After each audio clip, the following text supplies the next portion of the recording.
This DeMeco Ryans narrative is starting to sound awfully familiar. Hard work, hard work, hard work, hard work, hard work, work. There you go. Hard work, work. Everybody doing it right. Hard work, work, work. That's what you say. Hard work, work, work. Earn more pay. Hard work, work, work. Do it every day. Hard work, work. Get up out of 2:45. Hard work, work. Let go and earn more pay. Hard work, work. Boots on and lace. Hey, what's going on, y'all? You're tuning to the Sports Talk with Big Sarge show. I'm your host, Big Sarge. Make sure you follow me on the app formerly known as Twitter at Big Sarge Sports with the Z at the end. Follow me on the Tick and the Talk at Big Sarge Media. Make sure you subscribe to my YouTube channel at Big Sarge Media. Follow me on Instagram at Big Sarge Sports with the Z at the end. Because, you know, we do everything for the gram. And make sure that you are following. Make sure that you are subscribed to the Locked On Texans podcast and to the Locked On Texans YouTube page. Good morning. Hello, Sarah. Good morning. Dropping in to say hi from California. Not staying long. Good morning. Hey, look, hey, Alexis, guess what? I'm not here for I'm not here for a long time. I'm just here for a good time. Here we go. Hold on, make sure. Morning, everybody. Morning. He did the same thing last night. H-Town rundown. So last night. Hey, look, I'm not here because y'all know today is Thursday. So normally on Thursdays, I try to come and give you all an afternoon show after I get back because I have to go get my hair cut this morning during the season. Y'all know I like to get my hair cut. Or, I gotta get my hair cut every Thursday so I can be fresh and crisp and clean come Sunday. But this time, this haircut gotta last me until Monday. So I'm not here for a long time. I'm just here for a good time, and we're gonna get right to it. So you see in the title what I said, right? This DeMeco Ryans narrative is starting to sound familiar. And what I mean by starting to sound familiar is because I used to cover the Houston Astros, and I covered the Houston Astros during the Dusty Baker years. Now, you all know that when Dusty Baker came to Houston, when he took over as the manager of the Houston Astros, they had talent, but they were coming off of being busted for a cheating scandal, right? 2017. The 2017 cheating scandal. Everybody knows about the trash cans, the signals, and the things like that. We know that the Houston Astros won the World Series in 2017. Then the pitcher came out and said that they were stealing signs, stealing signals, and Major League Baseball came down on the Houston Astros very hard. And with that, Jim Crane decided to fire his general manager and to fire the manager. He fired AJ Hinch as well. And so it was Dusty Baker's job after he was hired to come in and to clean up everything, right? To come in to clean up everything. Did they have the talent on the team? Did the Astros still have a good team? Of course. But owner Jim Crane needed somebody to come in and to be able to keep them on that right path. He needed someone to come in and allow them to be able to not only vent, but to see what they're going through from a player's perspective, right? Because think about it now. Remember, with the Astros being, for the Astros out in the public to be busted or whatever the case may be, or one of the teams that actually, got caught and admitted to being caught, there was a lot of teams who were cheating, but Dusty Baker knew that they were going to go into these hostile environments, these hostile stadiums. Hell, it's 2024, and in the 2025 season, Jose Altuve is still going to get booed. Alex Bregman is still going to get booed. You got players on the Houston Astros team that get booed, and they had nothing to do with 2017. So Jim Crane knew that he had to go out and he had to get someone that was going to be able to understand it from that perspective, because when Dusty Baker was playing, we know that racism was very strong during that time. Racial discrimination was very prevalent during that time. Dusty Baker talked about his travels from when he had to go from California to playing in the South in Atlanta and things like that. Dusty Baker experienced a lot of what he knew that his players were going to go through as far as being hated when they went into these baseball stadiums, right? Going into these baseball stadiums, he knew what they were going to experience. And so what Jim Crane did was went out and he got not only someone who had played the game, who knew the game, but could also relate to the players from that side. Now you're asking me, right? You're asking me, why are you telling me all of this, Sarge? Why are you saying this? I thought you said that you was going to talk about DeMeco Ryans. I thought that like what does Dusty Baker, former manager of the Houston Astros, have to do with DeMeco Ryans? Well, before DeMeco was hired by the Houston Texans, what happened?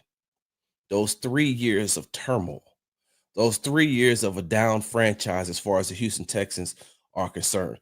The Houston Texans were accused of racial discrimination.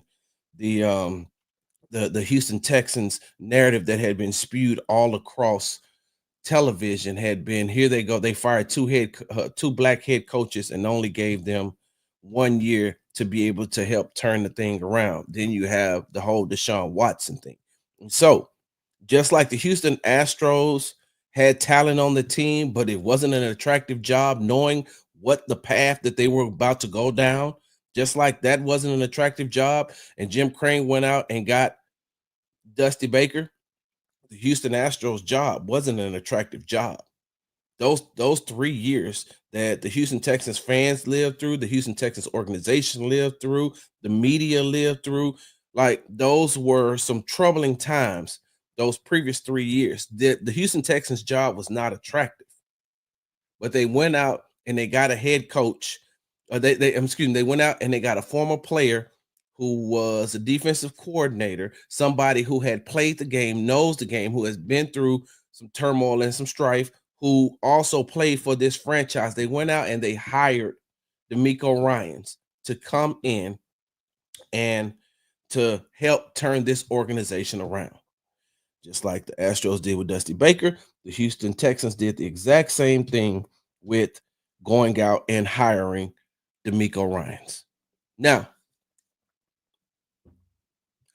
the problem is, and how these things correlate, how these things are pretty much the same, is that at every twist and turn, every time Dusty Baker did something that the fans didn't like, right? Every time Dusty Baker did something that the media didn't like, the first thing you heard was, we need to fire Dusty, right?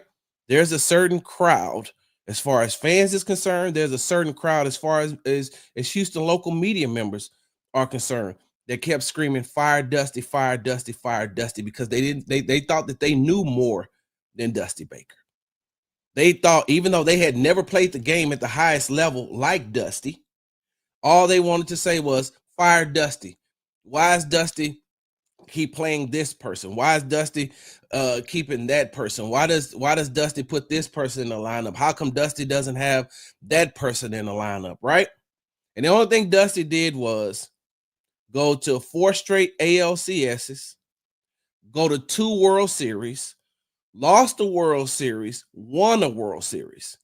Dusty's last year with the Houston Astros, they went to the ALCS, and Dusty couldn't go up there and swing the bat against the Rangers. They lost because they couldn't beat the Rangers because they couldn't hit at home. And so all Dusty did was win when he was with the Houston Astros. They had the talent, of course. They needed somebody to manage them. They needed somebody not only to manage them on the field, but to be able to manage their emotions in the locker room as well, to be able to manage going into these hostile environments, into these hostile stadiums that they were going to go into because of what they had went through. Fast forward to 2024, right? Well, fast forward to 2023. The Houston Texans organization had been through turmoil and strife That organization was a sinking ship until DeMeco Ryans showed up and pretty much saved that organization. Until DeMeco Ryans stepped in to the Houston Texans organization and helped turn them around. And in his first year, they won the AFC South.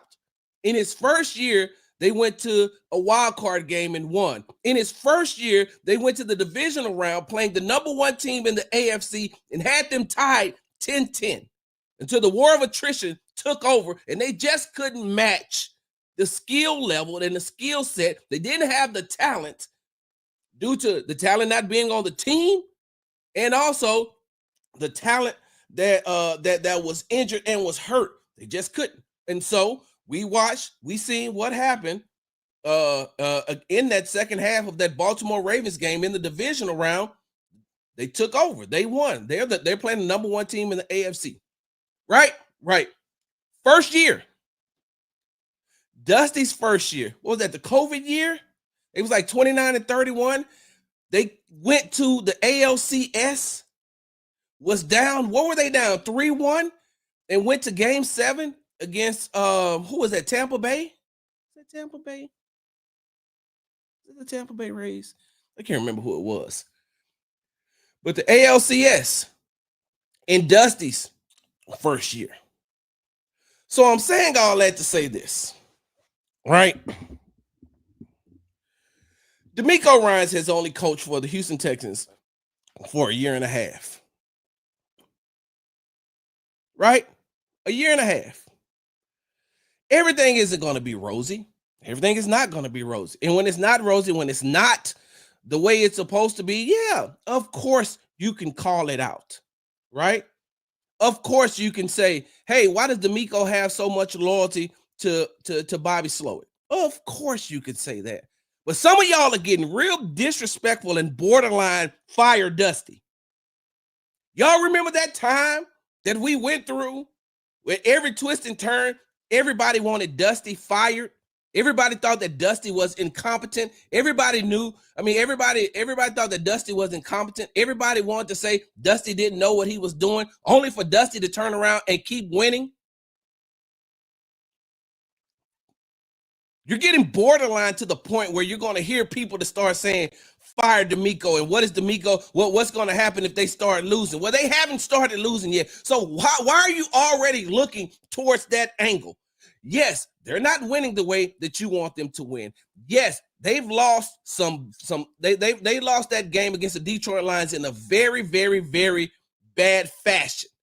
A very, very, very embarrassing way. Does DeMeco come to the press conference and coddle and say everything that you want him to say? No. You know why? See, here's the difference, right? Here's the difference, because Dusty didn't do that either. When you have former players who's used to dealing with the media and then they become coaches and they're dealing with the media, they don't forget their playing days on how to deal with the media. There's no possible way that DeMeco is ever going to say something publicly to give his opponent an advantage. He's never going to say anything that's going to throw his players, his organization, his coaches under the bus. Behind closed doors, it's a totally different subject, a totally different story. Y'all want DeMeco to come out and publicly bash Bobby Slowick, and he's not going to do it. Now, behind closed doors, does him and Bobby have conversations? Of course. I'm not telling you something I heard. I'm telling you something I know. Behind closed doors, yes. But DeMeco is not going to get in front and tell you all, yeah, Bobby's doing this, Bobby doing that. I don't want Bobby doing it. Bobby is the worst play caller. His second half adjustments is blah, blah, blah, blah, blah. He'll leave it up to us in the media to say it and the fans to say it, but he's not going to say it because that's not how he runs his team. For as bad as some of these coaches that the Houston Texans have had, even Nick Caserio did not throw Lovie Smith under the bus. He didn't throw David Culley under the bus. And yes, those were his hirings. But he also was able to see, hey, this ain't something ain't right about this. So when it comes to DeMeco Ryans, no, he's never going to give you what you want. He's never going to give you what you want. He's the coach. And when he leaves from the podium or when he leaves from the microphone, then he has to go and he goes and he deals with his team. And let me, hey, look, there's some of the Houston Texans players that don't like the way that he runs his organization. I mean, runs his team, but that's how he's going to run his team. One of the things, see, people don't listen, and a lot of people don't listen. And when they don't listen, then they start talking out the side of their necks or talking out their asses. DeMeco was asked on numerous occasions coming into this season, hey, coach, what is the one thing that you want to work on this season? What is the one thing you want to work on being better at this season? We know all the success that you had in year one. What do you want to work on in year two? You know what he said?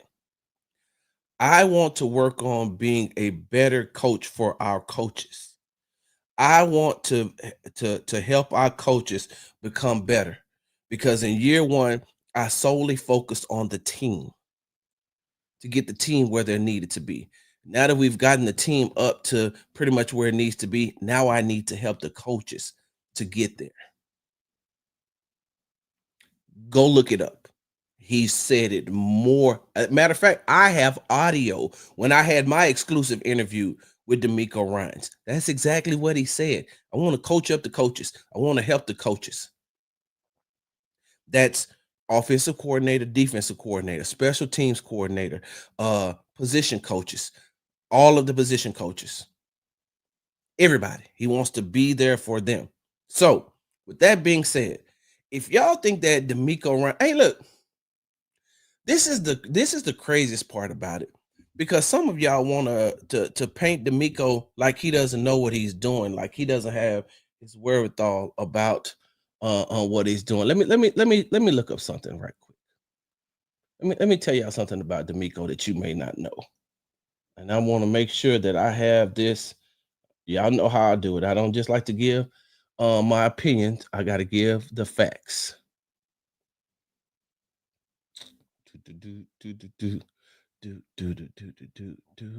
Where is it? Where is it? Where is it?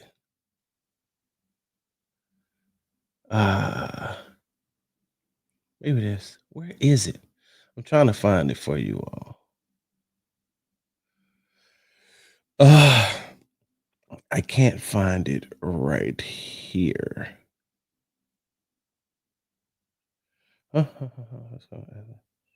Off field. Where is it? Hold on, y'all. Give me 1 second because I got to get ready to get up out of here myself. Hold on. Let me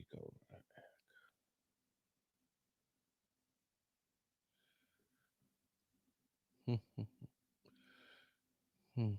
Maybe this is going to say it.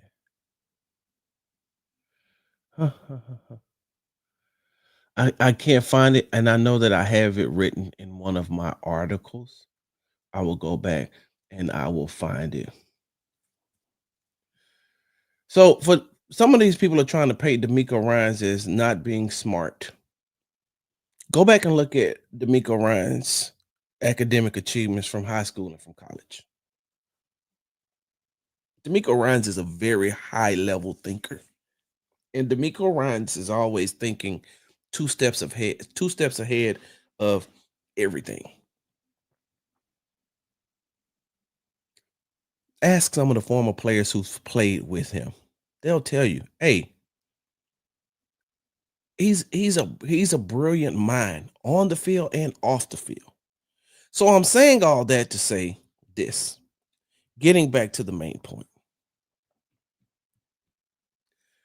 If you waiting on DeMeco Ryans to come out and say what you want him to say, if you want him to come out and you want him to coddle you and you want him to make you feel good with his statements that he's going to make, if you want him to always make you, walk away feeling all warm and fuzzy on the inside, then you might want to go root for another team. Hey, go root for the Cowboys. Mike McCarthy tried to make you feel that way. Go root for the Cowboys. That's what Mike McCarthy tries to do. Go root for Mike McDaniels and the Miami Dolphins, because at some point he'll make you feel all warm and fuzzy on the inside. DeMeco Ryans is not going to do it, and because he won't do it, now you got a lot of media members who are starting that, who are not saying it verbatim, but they're on that same highway that they were on when they were on that fire dusty highway. And then Dusty wins, and now you're looking like a damn fool because you got to come back and say, "Oh man, I mean, at the time, I wanted Dusty fired." That's because, what is my saying on here? For those of y'all who support this show, you know one of my favorite sayings is this: "Hey, stop looking at the selfie and start looking at the panoramic view." Stop looking at the selfie. The selfie, the selfie shows self. The panoramic view shows everything and everybody. It shows the entire picture. So you can miss me with all of that. DeMeco's doing this, DeMeco's doing that, blase this, blase that. Some of you all are talking about DeMeco and you're only around him once a week at the games. I'll say it. Y'all know me. I stand 10 toes down in everything I say. And I'm cool. I went to a HBCU. I went to a HBCU. I was in the army. I have a large family. My family is huge. HBCU, Army, big family. I don't care nothing about having no friends or no new friends. Like, I don't care. I don't care if you like me or not. I honestly and truly do not care at all. Period. There's only certain people in this world that I value their opinion on how they feel about me. And some of y'all ain't it. What is my saying on here, y'all? I can be cordial. I don't have to be friendly. I can be cordial with you. I ain't got to be friendly. I ain't hung out with you before. Why in the hell would I start hanging out with you now? And I damn sure will not. I am not. I am one of the sole proprietors of Big Sarge Media LLC. Yeah, back there they say Big Sarge. You know what Big Sarge is? Me. I don't have to be friends with you. I ain't trying to get on none of your platforms. I'm gonna tell you that right now. And you could take it however you want to take it. I don't care. But this narrative, and the reason why I just said what I said, because some people are going to get upset and you're going to hear my name probably a lot and Sarge this, Sarge that, and blase this, blase that. Y'all, let me tell you something. I take it with a grain of salt. Let it roll down my back and wonder, when will Amazon Prime, is it Amazon Prime? Yeah, I wonder when Amazon Prime is going to make Canary Black 2, because that was a good movie. Canary Black was cool. Or when Netflix is going to make the Shadow Strays Part 2. Or what the Joe Budden podcast is going to be talking about, as far as what Shampoo said on Queen's Flip Show. Like, let me tell y'all something. When I disconnect from sports, I disconnect for real. So, as I digress, because I do have to get up out of here, because my cousin is probably watching and he's going to say, if I'm late to my haircut appointment, he's going to be like, hey, you shouldn't have had your ass on that microphone. That's exactly what he's going to say. Me and my cousin talk to each other like that. But with that being said, just calm down. Just calm down. DeMeco has coached 29 games in the NFL as a head coach. 29 games. That's it. 29.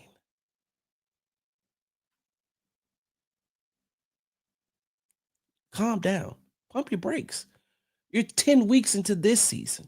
And yes, we can talk about, I have no problem talking about I have no problem talking about the inefficiencies of the offense. Not a problem. I have no problem talking about how the second half offense is putrid and horrible. I have no problem talking about some of the defensive calls that DeMeco Ryans has made in the Jets game and against the Lions. I have no problem talking about DeMeco Ryans taking accountability as the head coach for everything that happens up under him. He said that himself. Got no problem. But this narrative that's trying to come back up, this fire dusty narrative that's starting to come back up, that's starting to look like it was, or starting to look the same now with this DeMeco Ryans narrative that y'all trying to push. It sounds ridiculous. Ridiculous. It does. I'm sorry. It just sounds ridiculous. Did I close that out? I surely did. What are you doing, Sarge? Hold on one second. Here we go. Uh, what is that?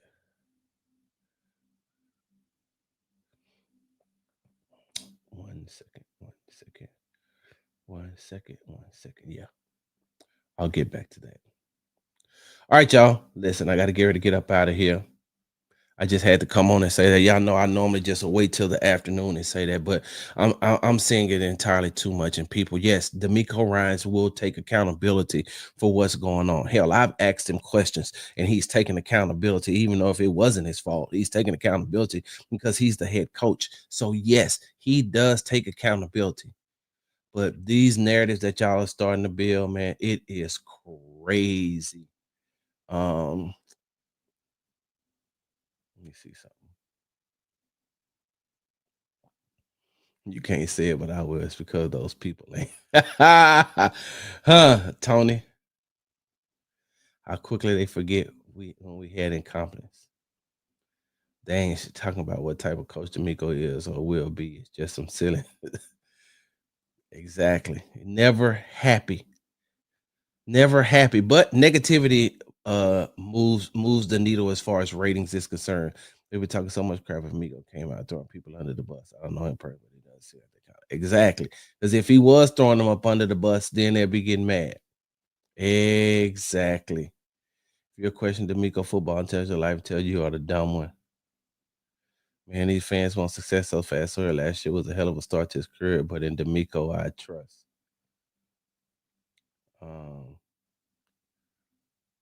Let me see.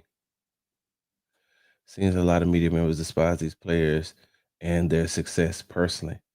They ain't been around them enough. I'll tell you that. I'm watching Shadow Strays right now. Hey, bro, Duke. Hey. And after you watch that, go swing over and watch Canary Black. Oh, that is amazing. Didn't Ryan win the first lot trophy on college? That trophy's for academics, character, and play. Amen. Let me see. I've been waiting for this time when people fall out of the honeymoon phase with the team. You always get to see people's true colors. Yeah, exactly. How did they just skip over Bobby? AD, because Fire Bobby doesn't sound good as Fire DeMeco. Nobody was saying fire the bench coach when Dusty was the manager. Nobody was saying fire Gary Pettis. Nobody was saying fire the hitting instructor. Nobody was saying fire Centron. No, it doesn't sound the best way to, that it don't sound, it doesn't have a better ring to it than fire Dusty. So firing Bobby doesn't have the ring of it where, oh well, I mean, how much can we really trust DeMeco? We don't know what type of coach he's going to be. Yeah, because you haven't given it enough time. And you know what? I'm gonna get up out of here. A lot of you all, I have a lot of older people in here like myself. The older people in there, the older people in here will understand what I'm about to say. We live now in a instant, an instant meal society. You can make a meal quickly in a microwave. You can make a meal quickly in the air fryer. You can make a meal quickly on a griddle. Like you can make a meal these days, you can make a meal like that. They got meals designed to be cooked like that. But the era that I come from, and the era that a lot of lot of people that I know come from, because I am older, I was born in the 70s. That era was, excuse me, that era was, if you wanted to eat, you had to wait. If you wanted to eat, you had to wait until the food was cooked, till Big Mama cooked it, or your mama cooked it, or granddaddy cooked, Pawpaw cooked it, or your daddy cooked it. But it had to be cooked, meaning that when it was time to cook, you're going to wait an hour or hour and a half before you eat, because the meal had to be prepared. And after it's prepared, then it has to be cooked on the stove. Some of you all think that eating pot roast is just putting it in an Instapot and letting it cook for this amount of time, and then it's ready to eat. Some of us remember when it took a whole day to cook a pot roast. Big Mama had to put that thing on the night before if we wanted to eat it the next day. Some of y'all don't know how long it took to make pinto beans. Some of y'all don't know how long it took to make collard greens. Some of y'all don't know how long it took to make snap peas.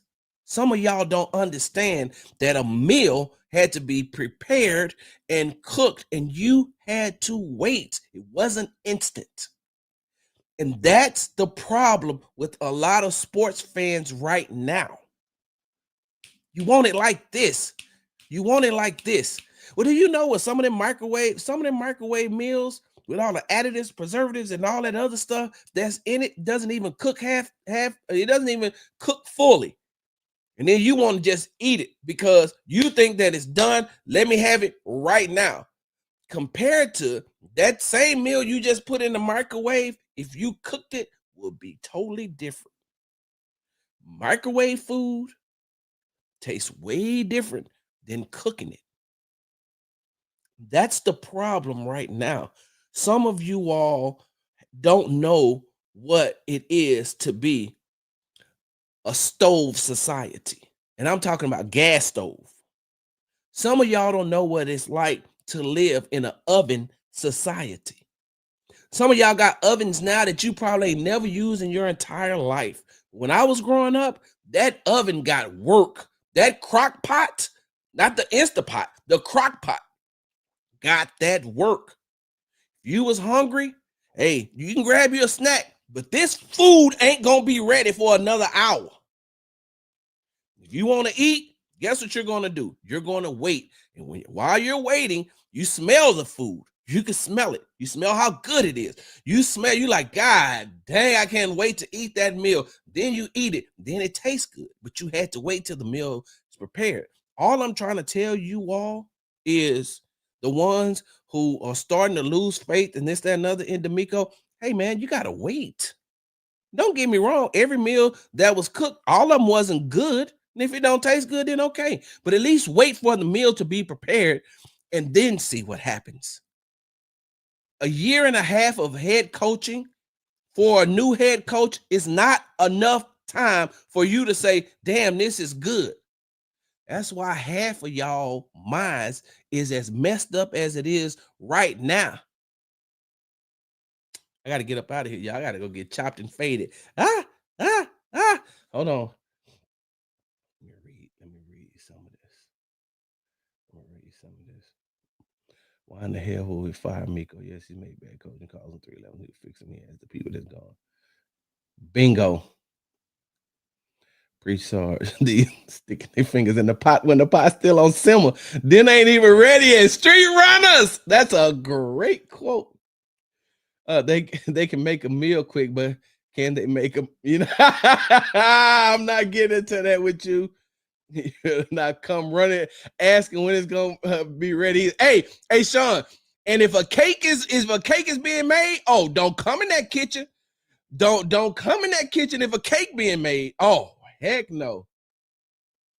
Oh, I know. Sure, I was in the kitchen waiting, and I'm only 20. Crock pot on the counter for 8 hours.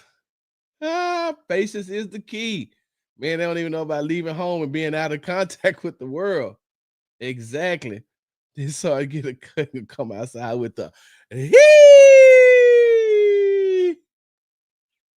Exactly. Don't make my cake fall. Hey, y'all, I got to get up out of here. Hey, thank you all for joining the Sports Talk with Big Sarge show. Make sure you subscribe on the app. Oh, make sure you follow me on the app formerly known as Twitter at Big Sarge Sports with the Z at the end. Follow me on the Tick and the Talk at Big Sarge Media. Make sure you subscribe to my YouTube channel at Big Sarge Media. Follow me on Instagram at Big Sarge Sports with the Z at the end. Because you know we do everything for the gram. Make sure you subscribe to the Locked On Texans podcast and to the Locked On Texans YouTube page. Go over there right now. I did a crossover with one of the guys from the Dallas Cowboys. We talked about the matchup between the Cowboys and the Texans. I think that you're going to, I think you're going to like it. Hold on. My grandma used to cuss me when I used to ask when the food going to be done.